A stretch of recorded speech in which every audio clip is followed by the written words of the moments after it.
ಸಾಂಬಾರು ಮಾಡಿ ಮಡಗಿದ್ದೀನಿ. ಅಕ್ಕಿ ತೊಳೆದು ಅನ್ನ ಮಾಡಿಟ್ಟಿರಿ. ಅಂಗಡಿಗೆ ಹೋಗಿ ಬರ್ತೀನಿ.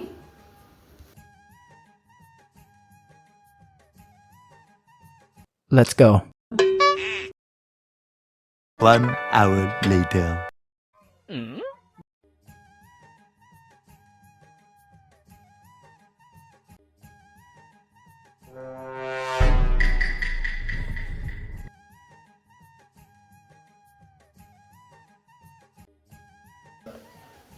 ಅದೇ ಒಂದು ಕಾಲ ಆಗೈತೆ. ಹೊಟ್ಟೆ ಬೇರೆ ಹಸಿತೈತೆ. ಅನ್ನ ಮಾಡಿದ್ರೆ ಇಲ್ವಾ ಇವರು? ನೋಡೋಣ.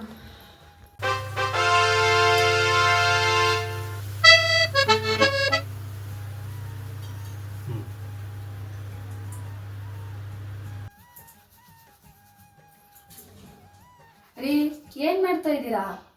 ಅಕ್ಕಿ ತೊಳಿ ಅನ್ನ ಮಾಡೋಲ್ಲ, ಅದಕ್ಕೆ ಮಾಡ್ತಾ ಇದ್ದೀನಿ. ನೀವು ಸೋಪ್ ಹಾಕೊಂಡ? ಅಯ್ಯೋ